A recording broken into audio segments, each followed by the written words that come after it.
Bismillahirrahmanirrahim. Assalamualaikum warahmatullahi wabarakatuh.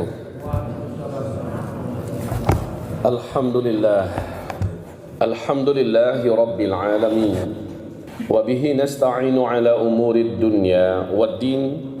Ashhadu an la ilaha illallah wa ashhadu anna sayyidana wa habibana Muhammadan abduhu wa rasuluh la nabiyya ba'dah. Qala Allah subhanahu wa ta'ala: يا أيها الذين آمنوا اتقوا الله حق تقاته ولا تموتن إلا وأنتم مسلمون وقال يا أيها الناس اتقوا ربكم الذي خلقكم من نفس واحدة وخلق منها زوجها وبث منهما رجالا كثيرا ونساء واتقوا الله الذي تساءلون به والأرحام إن الله كان عليكم رقيبا وقال يا أيها الذين آمنوا اتقوا الله وقولوا قولا سديدا يصلح لكم أعمالكم ويغفر لكم ذنوبكم ومن يطع الله ورسوله فقد فاز فوزا عظيما اللهم ارحمنا بالقرآن وصدق الله العظيم. Segala puji hanyalah untuk Allah, syukur kita hanyalah Allah yang berhak menerimanya. Kita mengucapkan alhamdulillah bi ni'matihi tatimmus salihah. Kemudian salawat dan juga salam kita untuk Habibillah Sayyidina Muhammad Rasulullah sallallahu alaihi wasallam. Ma'asyiral muslimin, bapak-bapak dan ibu-ibu, hamba-hamba Allah yang kami muliakan, alhamdulillah pada hari Ahad kami telah mendarat dengan sehat dan selamat di Jakarta Soekarno-Hatta Terminal 3 setelah melakukan perjalanan dengan izin dan rahmat Allah ke 4 negara, yaitu Arab Saudi, melaksanakan ibadah umrah dengan hampir 200 orang jamaah, kemudian melangsungkan perjalanan ke Yordania. Setelah di Yordania, lewat darat kami pun menembus perbatasan, memasuki imigrasi Israel, masuk ke Palestina, negeri dan bumi Islam yang terjajah. Kami 3 malam 4 hari di sana, dan setelah itu kami melalui jalur darat juga ke perbatasan Mesir. Di Mesir kami 3 malam 4 hari.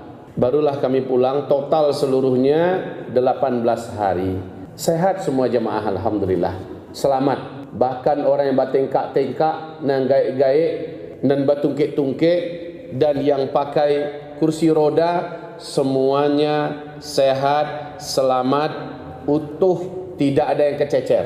Bahkan tas koper pun semuanya selamat sampai ke tangan jemaah. Alhamdulillah. Ibaratullah, perjalanan kami ini di malam hari ini kita jadikan judul mendulang hikmah di balik safar kedua negeri yang di dalamnya ada 3 tanah suci umat Islam, Mekah, Madinah dan Baitul Maqdis atau Masjidil Aqsa 2022. Bapak-bapak dan ibu-ibu, hamba-hamba Allah yang kami muliakan, setelah Covid panjang yang kita rasakan sejak tahun 2020 sampai 2022, akhirnya jemaah berbondong-bondong untuk bisa kembali melaksanakan ibadah umrah ke Tanah Suci. Alhamdulillah, dan insyaAllah tahun ini juga jemaah yang berangkat ke Tanah Suci melaksanakan ibadah haji juga dengan izin Allah bisa. Bahkan jumlahnya luar biasa. Kuota untuk kita sampai ke angka yang belum pernah ada sebelumnya. Pecah rekor nih tahun ini insyaAllah ta'ala. Walaupun ada ONH plus dengan visa haji furoda, harganya di atas 250 juta sampai kepada harga 600 juta didaki oleh jemaah kita, Pak. Keren jemaah kita ini. Orang Indonesia ini dikatakan orangnya miskin-miskin, tidak terbukti. Sebegitu mahalnya tetap ada yang berani menyambut. Bahkan kuotanya di berbagai fasilitas travel yang sudah mendapatkan sarana visa kuota furoda, haji furoda, habis semua. Ini menunjukkan apa? Kalau dikatakan kita ini terhempas miskin, mungkin di luar orang Islam kali. Kalau orang Islam tetap kaya-kaya. Ya, buktinya umroh Pak, kemana mata ini memandang kemarin ini, orang Indonesia aja semua isinya. Orang Indonesia saja, hidung pesek semua. Dari kita semua. Di haji di mana, di Madinah orang Indonesia, di Mekah orang Indonesia. Jadi dengan ini kami berkesimpulan, apa kata travel-travel yang ada, kesimpulan kita orang Indonesia kaya-kaya. Ya, walaupun sudah hampir 2 tahun Covid, katanya ekonomi jatuh semua, tapi ketika dibuka peluang untuk umroh, semuanya berduyun-duyun datang ke sana. Baik Bapak Ibu yang kami muliakan, setiap kami berkunjung ke tempat-tempat bersejarah di Mekah Madinah, orang Indonesia semua. Ini umroh, untuk haji juga begitu. Ya, Allahu Akbar. Tapi baiklah, ada hikmah yang ingin kami sampaikan tentang tanah suci Mekah Madinah untuk trip perjalanan 2022 kemarin. Apa itu? Bapak Ibu ingat enggak dengan hadis Nabi di mana Nabi mengkhawatirkan suatu petaka yang serentak terjadi, 3 bentuk petaka terjadi di tanah yang di dalamnya ada Mekah Madinah, yaitu berarti Arab Saudi hari ini ya. Apa kata Rasulullah? Fi hadhil ummah. Hadis ini masuk ke dalam hadis fitan akhir zaman ya, hadis-hadis fitnah akhir zaman.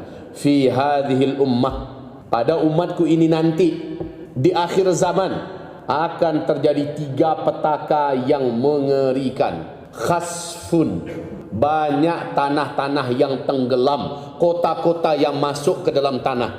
Wa maskhun, dunia gempar, karena di sini akan terjadi banyak perubahan bentuk. Wajah berubah jadi monyet, wajah berubah menjadi kera dan anjing, babi. Wa qadhfun, dan hujan batu meteor dari langit.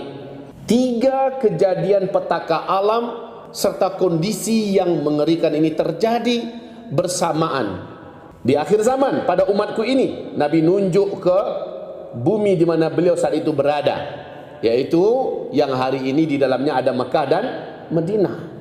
Qalu, para sahabat bertanya, wa mata dzaka ya Rasulullah, kapan itu akan terjadi wahai Rasulullah? Qala, Nabi pun menjawab, ini baru terjadi yang 3 ini kalau kamu pada masa itu zaharatil qainat, kamu sudah menyaksikan penyanyi-penyanyi wanita sudah hadir dan didatangkan dari mana-mana. Wal ma'azif, bila musik, konser-konser musik, acara-acara yang selalu menghadirkan musik-musik sudah kamu gelar dan kamu dapati ada di mana-mana. Dan yang ketiga, wasyuribatil khumur, pada saat itu minuman-minuman arak, minuman-minuman keras, barang-barang memabukkan sudah dikonsumsi bebas dan kamu lihat ditayangkan di mana-mana. Saya yakin sekali Bapak Ibu mengikuti terus perkembangan berita kondisi Arab Saudi pada tahun-tahun terakhir ini. Betul Pak ya? Arab Saudi pada hari ini sudah hampir, bahkan boleh dikatakan Eropa sudah hampir disalibnya. Seperti pernyataan MBS bahwa saya pastikan Arab keseluruhannya, dia sebut nama-nama Arab termasuk Arab Saudi, 5 tahun ke depan sudah menjadi Eropa baru.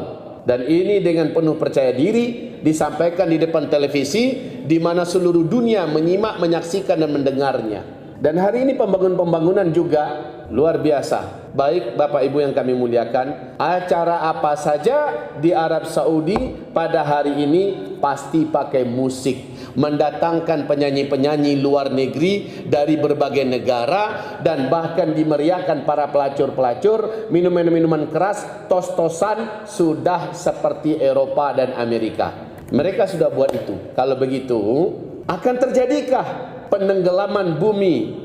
Kita tidak memastikan bulannya, tahunnya. Yang kita sebutkan, apa yang dibuat oleh mereka hari ini harusnya sudah dekat kejadian-kejadian itu.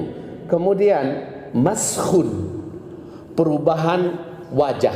Badan masih badan orang Pak, tapi kepalanya kepala anjing, badan masih badan orang, tapi kepalanya kepala babi, wajahnya wajah babi, wajah kera. Siapa mereka? Siapa mereka?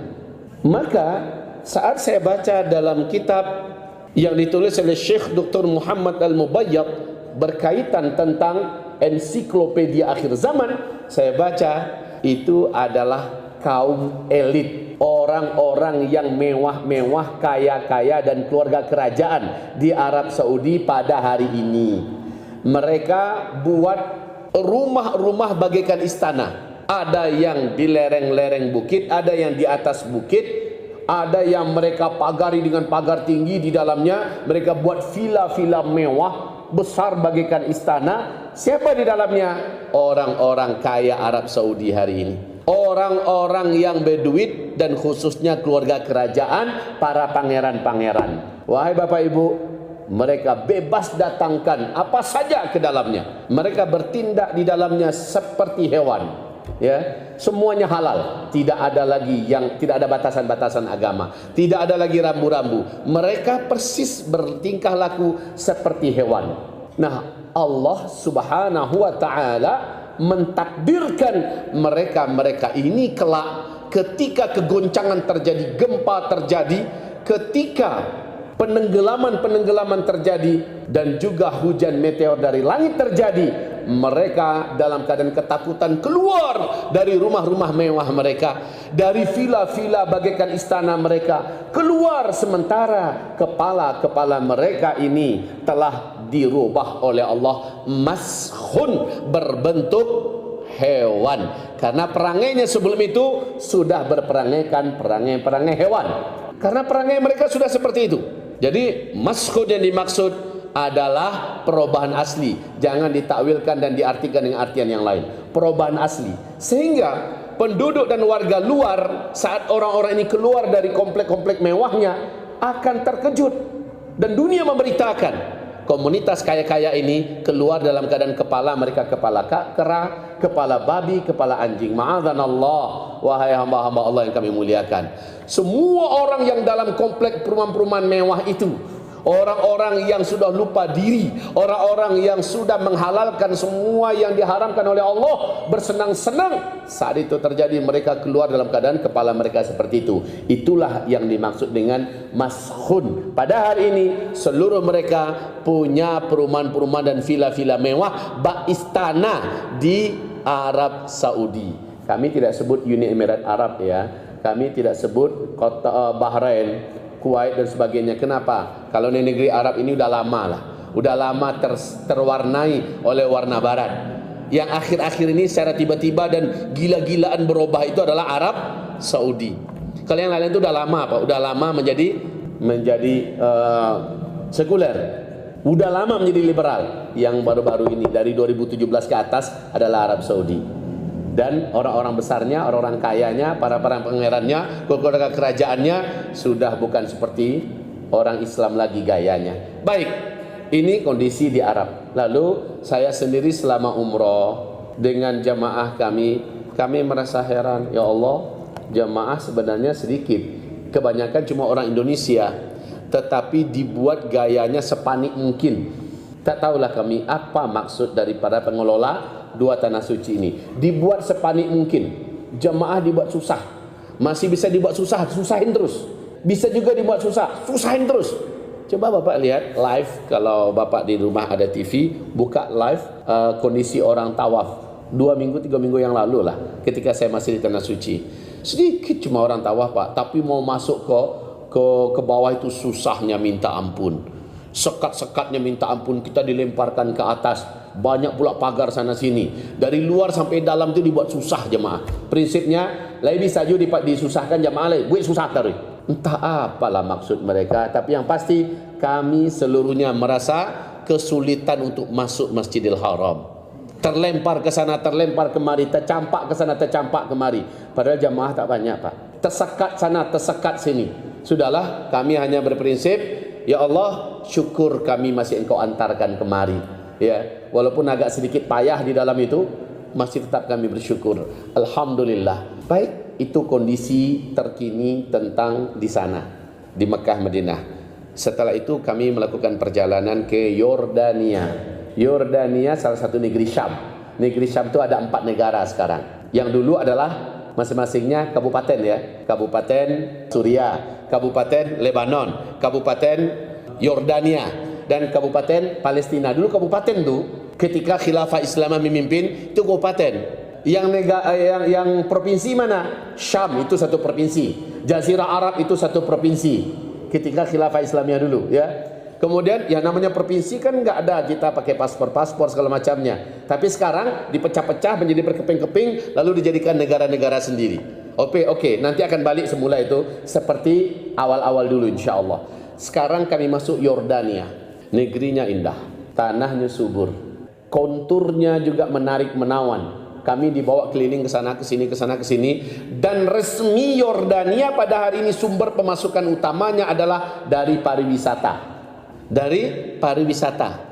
Bapak paham bagaimana kondisi negaranya? Saat negara itu mengandalkan pemasukan utamanya dari pariwisata, macam mana jenis moral dan warga masyarakat penduduk ketika itu di tempat itu. Yang saya saksikan adalah maaf, baru saja kita keluar dari kamar hotel kita, buka lift, yang nampak adalah, malah saya nyebutnya Pak, nggak hantu doh.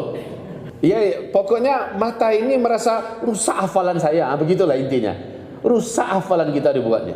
Pergi kami sepanjang perjalanan, lah canda orang Eropa sedolahnya, ya, anak-anak mudanya, ya Allah. Tetapi akhlak mereka masih muncul, akhlak yang baik itu suka melayani tamu, hobi ikramud dhaif, memuliakan tamu itu masih hobi. Cuma sayang masjid-masjid hanya buka saat sholat saja. Habis sholat langsung ditutup. Jadi nggak boleh ada orang lagi ke masjid, nggak boleh lagi ada aktivitas. Jangan mimpi Bapak menemukan dari pengajian, TPA, MDA model awak. Surga Islam itu adalah Indonesia.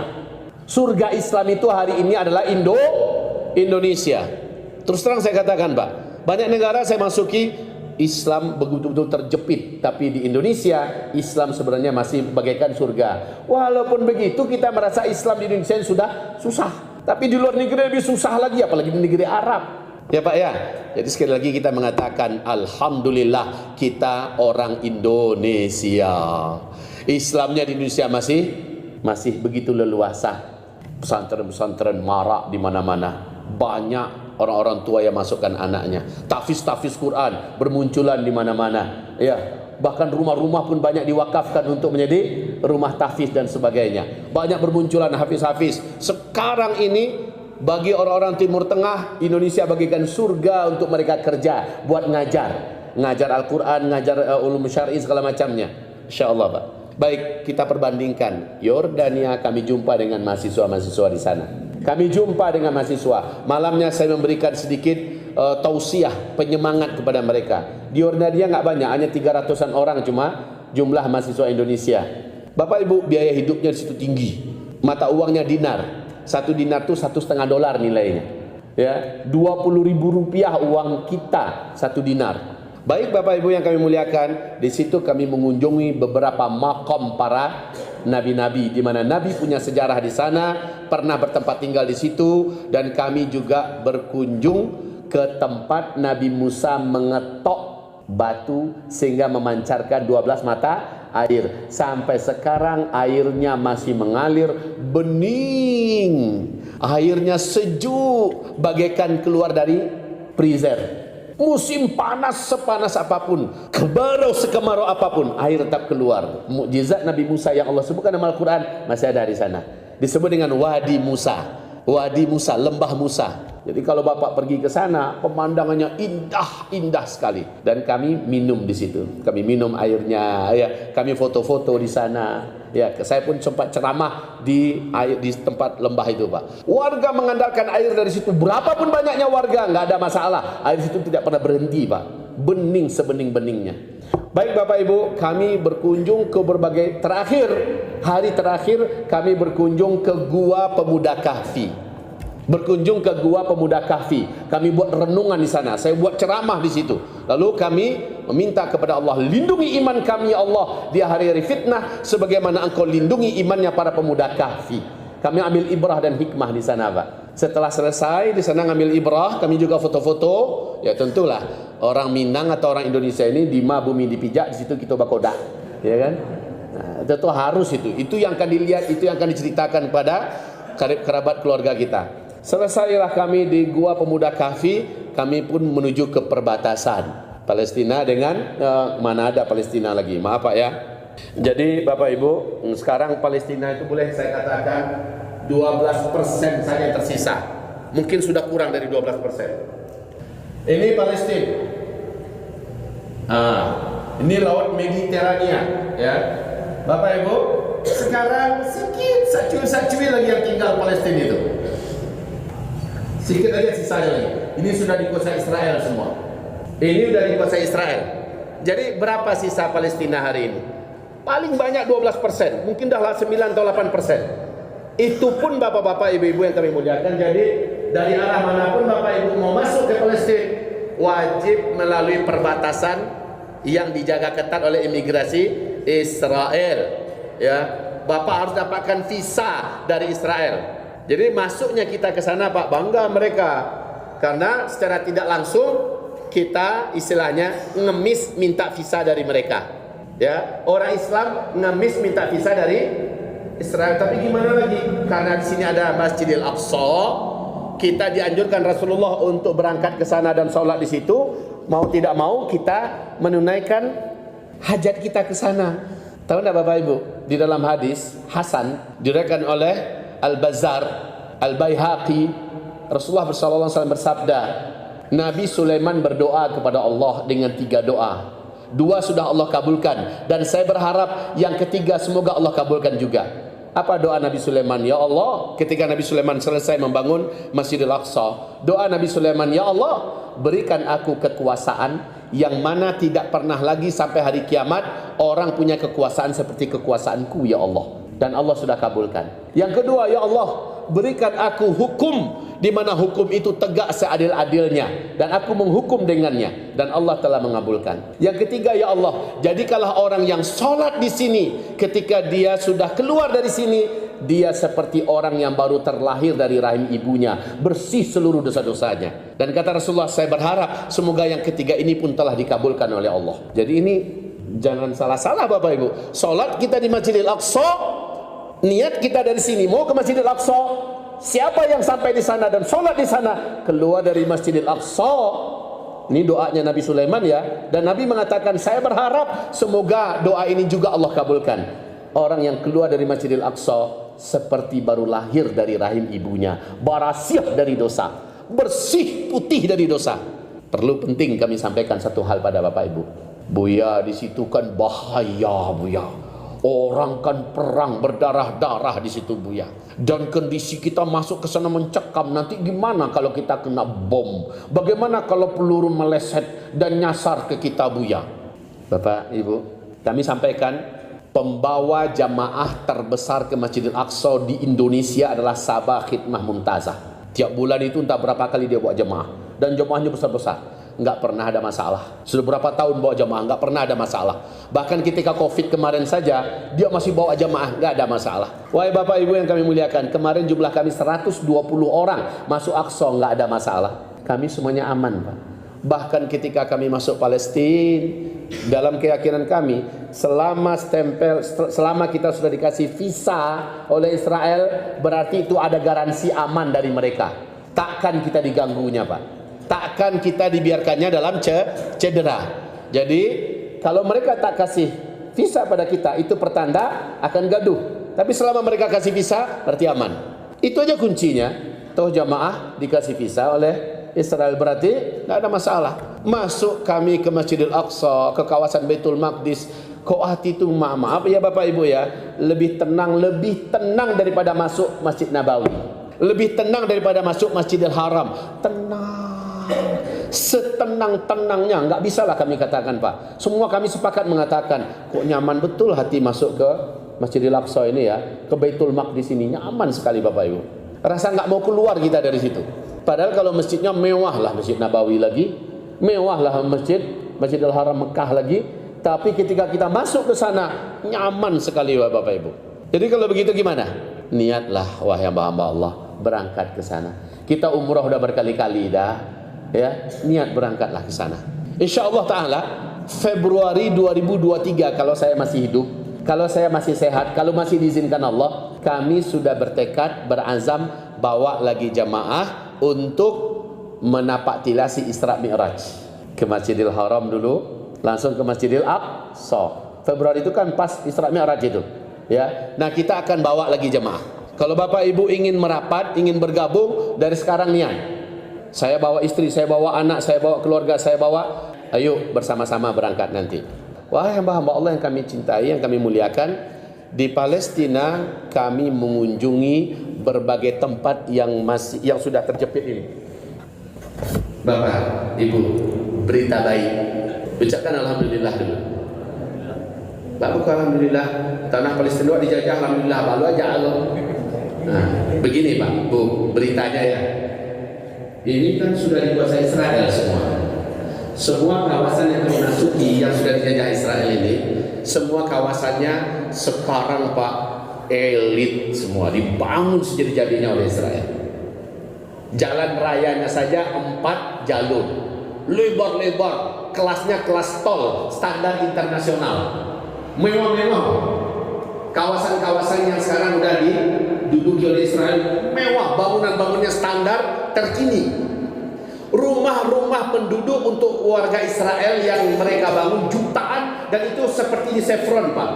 Chevron, rumah-rumah Chevron, rumah-rumah minimalis ala terkini ya, rumahnya rancak-rancak, pembangunannya sejadi-jadinya. Sementara rumah warga penduduk asli digusur, diratakan dengan tanah dan sebagainya. Masalahnya begini wahai Bapak Ibu, ada rencana besar dari Allah Subhanahu wa taala. Ketika kami masuk ke kawasan-kawasan yang masih dikuasai oleh otoritas Palestina, itu kawasannya jalannya bolong-bolong, rusak-rusak, nggak diperbaiki, bangunannya masih tua-tua, listrik payah, air susah, ya, kehidupan warga masyarakatnya pahitnya luar biasa. Mereka betul-betul mengandalkan orang-orang asing yang masuk ke Palestina dan berkunjung ke daerah-daerah mereka dan belanja dengan mereka. Itu yang mereka harapkan Pak. Jadi datangnya kita ke sana itu adalah perjalanan hidup buat mereka. Mereka nggak mau minta-minta begitu Pak, tapi mereka manggalehnya, balilah galeh kami Pak. Dengan kita beli itu nyambung hidup mereka. Jadi Allahu Akbar, kedatangan kita sebenarnya sangat menolong bagi mereka Pak. Kita nginap di hotel mereka. Ada pribumi-pribumi Palestina punya hotel, walaupun standar hotelnya untuk bintang 4 di negeri yang terjajah. Ya paham saja lah Bapak, bintang 4 di negeri terjajah apa itu? Dan itu hotel terdekat dengan Masjidil Aqsa, jaraknya 750 meter. Ya, tapi itu penghasilan mereka. Kita belanja dengan mereka Pak, itu pemasukan mereka. Mereka tidak ada lagi yang belanja kecuali orang-orang Muslim yang datang ke mereka, berkunjung dan belanja dengan mereka. Maka dengan ini tujuan kita double. Tujuan kita adalah sholat di Masjidil Aqsa untuk mendapatkan kesucian bagaikan lahir dari bayi dari rahim ibu kita. Yang kedua, tujuan kita membantu saudara Muslim kita dengan cara belanja di sana. Ya, niatkan belanja dan tidak usah tawar-tawar Pak. Nggak usah tawar ya. Berapa ini? $2, berapa ini? $5. Beli saja, niatkan kita langsung sedekah ke dia. Dengan itu dia kasih makan anak bininya. Dengan itu dia bisa melanjutkan hidupnya. Mereka nggak mau gini-gini. Baik, Bapak Ibu yang kami muliakan, kami cintai. Jadi yang mewah ini bagaimana? Jutaan rumah penduduk Israel sudah dibangun dan mewah. Saya tersenyum. Saya lihat ada rahasia besar di sini. Nah, ini mendulang hikmah dari perjalanan ke Aqsa. Kenapa tersenyum? Soalnya kalau ini kawasan Baitul Maqdis, ini ada tembok yang didirikan di zaman Bani Utsmani, di Bani Abbasi, di Bani. Ketika kita masuki tembok itu, di dalamnya Baitul Maqdis, rumah penduduk kecil-kecil, sempit-sempit, rumah penduduk Palestina asli ya. Kecil-kecil, sempit-sempit, penuh sesak. Pasar di situ, sedih kita melihatnya. Awal-awal saya pikir dulu 2019 waktu datang ke sana, kalau kita hijrah kemari, kita tinggal di mana ya? Kan di dalam hadis Nabi mengatakan Syam itu akan menjadi bumi hijrah di akhir zaman. Allah berfirman, "Hai Syam, Aku jadikan engkau sebagai bumi hijrah. Hamba-hamba terbaikku di muka bumi akan aku kumpulkan kepadamu. Aku akan keluarkan darimu orang-orang yang tak baik dari hamba-hambaku. Lalu ketika Abdullah ibnu Rawahah mengadu kepada Rasulullah, ya Rasulullah, kemana engkau suruh kami hijrah nanti di akhir zaman? Ketika fitnah melanda di seluruh dunia, Nabi berkata, pindahlah kamu ke Palestina. Hijrahlah kamu ke negeri Syam, Palestina. Ketika Baitul Maqdis dikumandangkan di sana khilafah Islamiyah, negeri yang paling aman di seluruh dunia adalah Baitul Maqdis, Palestina, negeri Syam. Hijrahlah kamu ke sana. Kalau begitu, kita tinggal di mana? Bagi saya kesimpulannya, Allah sedang suruh orang Israel sekarang bangunlah untuk pusat peradaban khilafah Islamiyah di akhir zaman. Rumah-rumah yang mereka bangun hari ini besok akan menjadi tempat rumahnya orang-orang beriman yang hijrah ke dalam. Faham Pak? Mereka bangun rumah mewah, banyak jutaan. Mereka buat jalan, mereka buat infrastruktur, gedung-gedung, mereka buat jembatan, airnya segala macamnya, mereka buat semua.